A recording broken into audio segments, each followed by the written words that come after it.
नीतीश तेजस्वी चाहे जितना भी सब कुछ ठीक होने का दावा कर लें, लेकिन देखने से लग रहा है कि सब कुछ ठीक ठाक नहीं है। हम आपको ये बात इसलिए कह रहे हैं कि लगातार जिस तरह की तल्खियाँ देखने को दोनों दलों में मिल रही है, जिसकी चर्चा हम पहले भी आपको कर चुके हैं।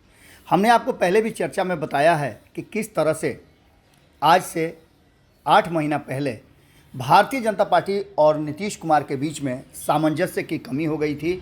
जो पहले दिखती थी वो नहीं थी, और इसका कारण आपने देखा कि सरकार बदलने से हुआ। इसी तरह की बातें राष्ट्रीय जनता दल और जनता दल यूनाइटेड के भीतर हो गई हैं, और कई ऐसे मुद्दे हैं जिसको लेकर के राष्ट्रीय जनता दल पर जनता दल यूनाइटेड प्रहार कर रही है। सिर्फ यही नहीं है, इसके अलावे भी बार बार नीतीश कुमार पर हमले और बार बार उन बातों को उठाना जिससे भारतीय जनता पार्टी को फ़ायदा हो, जनता दल यूनाइटेड नहीं चाहती है। लेकिन कहीं ना कहीं राष्ट्रीय जनता दल उन बातों को ठीक से संभाल नहीं पा रही है और तेजस्वी यादव पर दबाव बढ़ा हुआ है।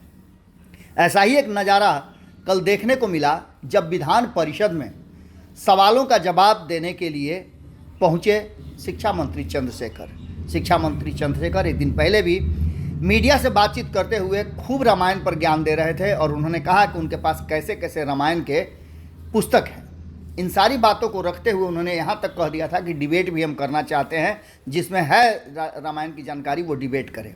लेकिन डिबेट का रामचरितमानस या किसी धर्म ग्रंथ के डिबेट का जगह नहीं है सदन। इस बात को लेकर के शायद वो भूल जा रहे हैं और बार बार रामचरितमानस का सहारा लेकर के वो अपने कार्यों को बताने से बच रहे हैं। ये आरोप है कहीं ना कहीं विधान परिषद के माननीय सदस्यों का।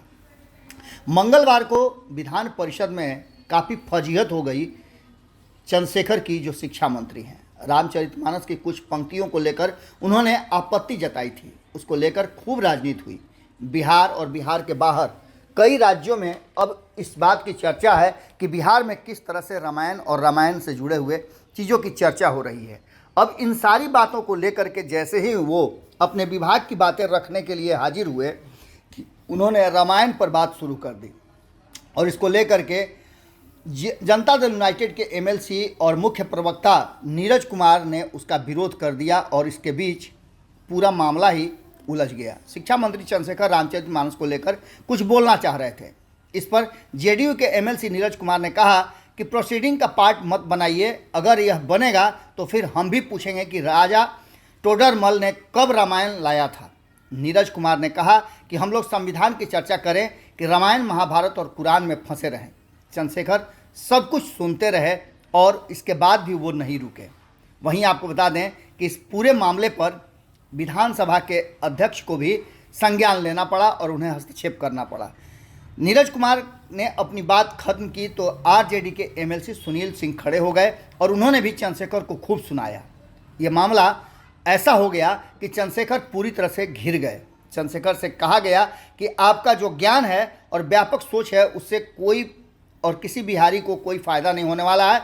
हम लोग यह सुनने के लिए नहीं बैठे हैं। शिक्षा मंत्री चंद्रशेखर को जवाब देते हुए इससे पहले सभापति देवेश चंद्र ठाकुर ने कहा कि आपकी भावनाओं का सम्मान है, लेकिन जिस विषय पर आप सदन में उपस्थित हैं उस पर बात कीजिए। देवेश चंद्र ठाकुर के इस तरह के बयान के बाद और इस तरह हस्तक्षेप करने के बाद उसके बाद महेश्वर सिंह उठे, और महेश्वर सिंह ने भी अपनी बात रखते हुए चंद्रशेखर को रामायण पर ज़्यादा ज्ञान देने की बात नहीं की।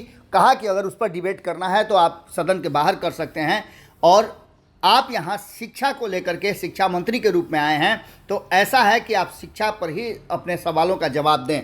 इस पूरे मामले को लेकर के जब पूरा मामला गर्मा गया, उसके बाद कहीं ना कहीं चंद्रशेखर की किरकिरी हो गई।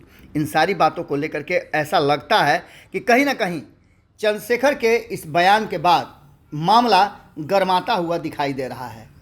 ऐसा लगता है कि ये उखाड़ कबाड़ कहीं ना कहीं नीतीश कुमार और तेजस्वी यादव के बीच में तल्खी का भी कारण हो सकता है। शिक्षा मंत्री चंद्रशेखर के कारण एक बार फिर से मामला गरमाया हुआ है और बात नीतीश तक पहुंच गई है। अगर नीतीश कुमार इस पर संज्ञान लेते हैं, क्योंकि नीतीश कुमार ने भी पहले चंद्रशेखर को इन सब मुद्दों से दूर रहने की बात कही थी। पहली बात तो ये कि नीतीश कुमार ऐसे मुद्दों को भारतीय जनता पार्टी के साथ रहकर भी उठाने नहीं देते थे। अब तो वो भारतीय जनता पार्टी के साथ नहीं है, और ऐसी स्थिति में इस तरह के बातों को उधेड़ बुन करके मामला को गरमाता हुआ वो नहीं देख सकते हैं। इसका मतलब सीधा है कि नीतीश कुमार अगर इस पर विराम नहीं लगता है तो कोई बड़ा फैसला लेने के लिए मजबूर हो सकते हैं। जुड़े रहिएगा भारत लाइव के साथ। हमारी पूरी नज़र एक एक घटनाक्रम पर और एक एक बयान पर है। आपकी नज़र भारत लाइव पर होनी चाहिए। बहुत बहुत धन्यवाद। नमस्कार। अगर ये वीडियो पसंद आई और वह बिहार के राजनीति और बिहारियत से सरोकार रखेनी तो सब्सक्राइब बटन दबा के चैनल के सब्सक्राइब कर ली। ओजे एगो घंटी बा, ओकरा बटन दबा देला से कुल सटीक और मारक खबर रुआ मुफ्त में मिल जाई। अगर रुआ पत्रकारिता के हमनी के नया प्रयोग में सहयोग कर चाहतानी तो ज्वाइन बटन दबा दी। पेटीएम नंबर नोट कर ली 9386816700। धन्यवाद।